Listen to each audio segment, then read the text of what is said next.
नमस्कार, हमारे इस खास प्रोग्राम में आपका बहुत बहुत स्वागत है और आप देख रहे हैं नेक्स्ट 9 न्यूज। आज हम बात करेंगे दिल्ली के चुनाव के बारे में और इस वक्त का सबसे बड़ा हॉट टॉपिक जो बना हुआ है वो है अलका लांबा।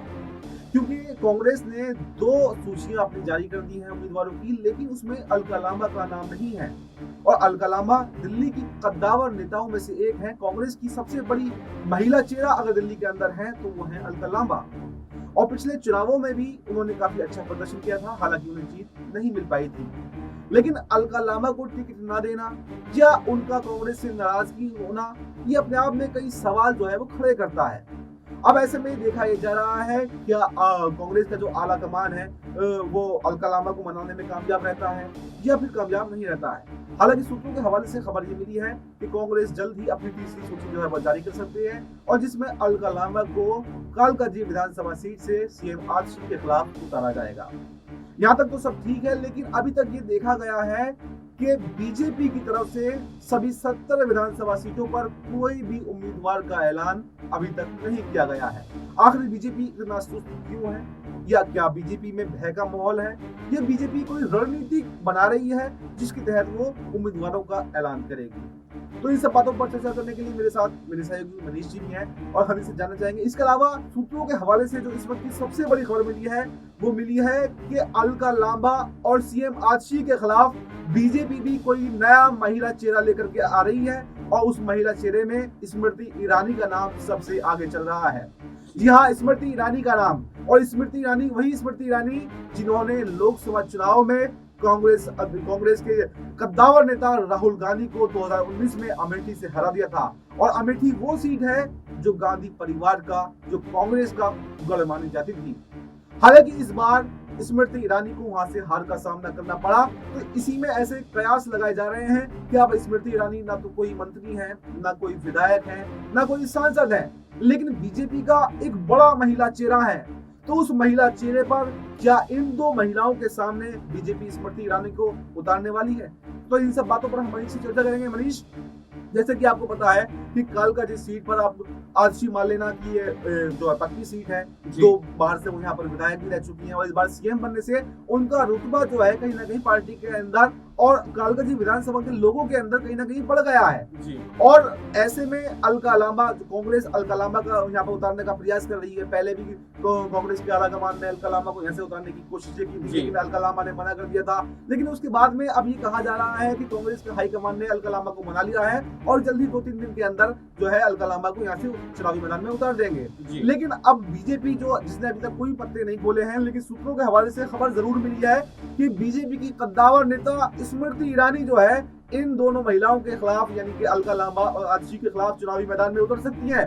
तो ऐसे में आपको क्या लगता है, क्या स्मृति ईरानी के कालकाजी विधानसभा चुनाव लड़ने पर क्या मुकाबला त्रिकोणीय हो जाएगा या फिर जो मुकाबला होगा वो आतिशी और स्मृति ईरानी के बीच में होगा, अलका लांबा पीछे रह जाएंगी, या अलका लांबा और सीएम आतिशी के बीच में होगा, स्मृति ईरानी को यहाँ पर कोई खास नहीं चलने वाला है? तो इन सब प्रकरण को आप कैसा देखते हैं? क्योंकि आपने काफी अच्छा कवरेज किया है, आप ग्राउंड पर भी वहां पे गए हैं, कालकाजी से ग्राउंड रिपोर्टिंग आपने की है, तो आपने लोगों से क्या जाना, उनकी इच्छा किसकी तरफ ज्यादा है?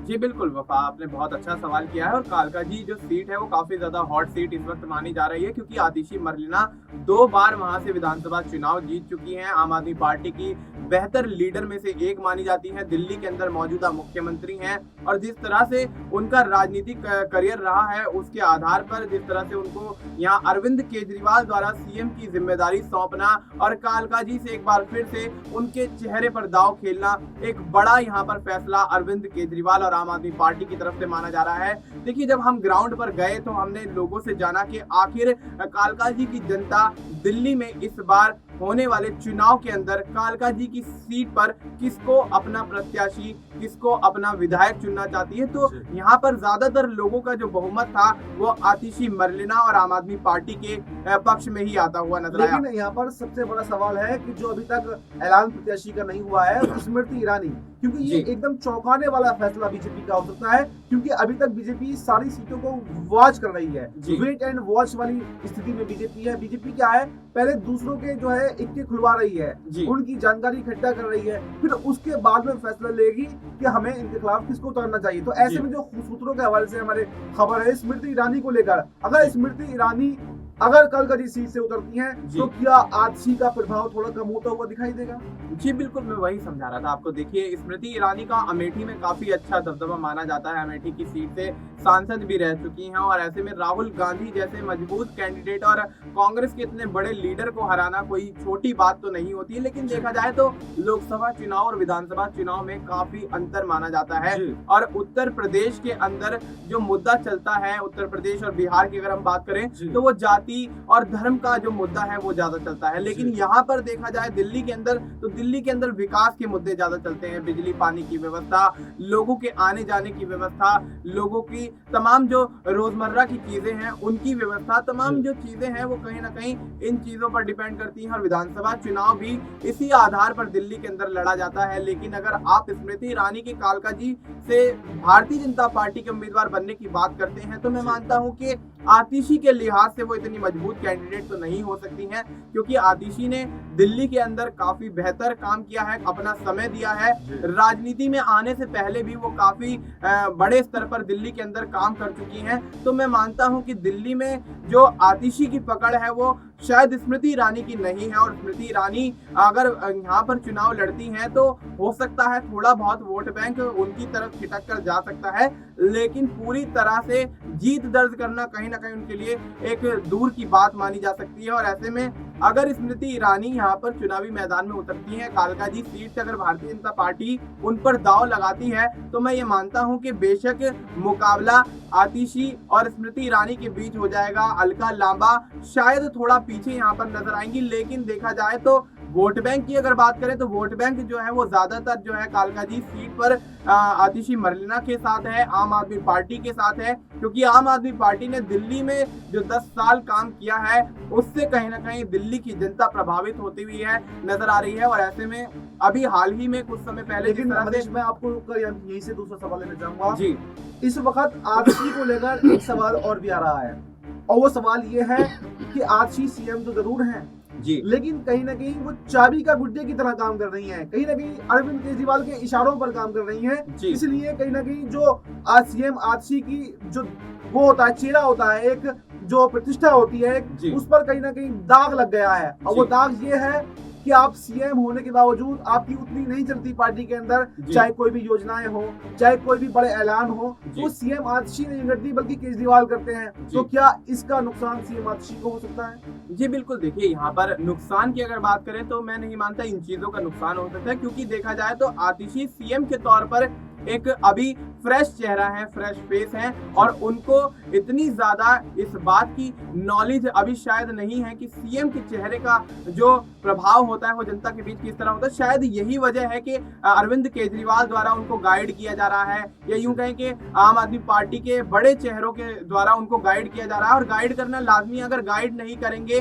तो आगे उनका भविष्य जो है वो सीएम के तौर पर किस तरह से उज्जवल होगा, ये एक बड़ा सवाल बन जाता है। और अगर आने वाले समय में आतिशी मरलेना अपना प्रभाव इसी तरह रखती हैं तो कालकाजी सीट से चुनाव जीतना लाजमी है। और सीएम चेहरे की रही बात, तो सीएम चेहरा तो आम आदमी पार्टी में अरविंद केजरीवाल ही इस बार के चुनाव में होने वाले हैं। लेकिन आतिशी मरलेना को जो प्रतिष्ठा इस बार विधानसभा चुनाव में सीएम चेहरे के तौर पर मिलती हुई नजर आएगी, कालकाजी की जनता जिस तरह से उनके पक्ष में अगर वोट करती हुई नजर आएगी, तो कहीं ना कहीं मैं मानता हूं उनके सियासी भविष्य के लिए, उनके सियासी करियर के लिए ये एक बहुत मायने रखने वाली बात हो जाएगी। और ऐसे में दिल्ली के अंदर कहीं ना कहीं देखा जाए तो आम आदमी पार्टी का प्रभाव खासा माना जा रहा है। और ऐसे में कालकाजी विधानसभा सीट पर भी आम आदमी पार्टी की प्रत्याशी आतिशी मरलेना का दबदबा दिखाई दे रहा है। देखिए, हमारे सहयोगी मनीष ने विस्तृत तरीके से आपको बताया कि कैसे जो कालकाजी विधानसभा सीट का है वो समीकरण है।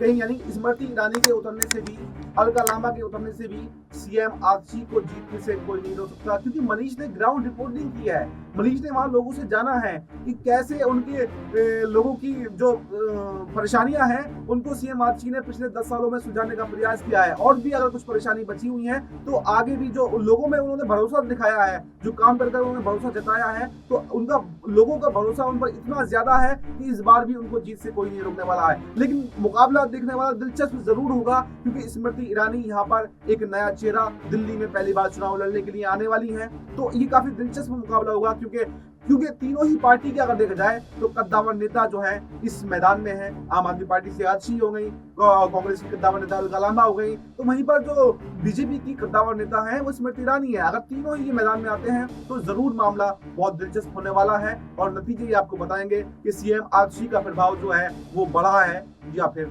घटा है। फिलहाल इस प्रोग्राम में इतना ही। देश और दुनिया की तमाम बड़ी खबरों के लिए आप बने रहिए हमारे साथ और देखते रहिए नेक्स्ट 9 न्यूज।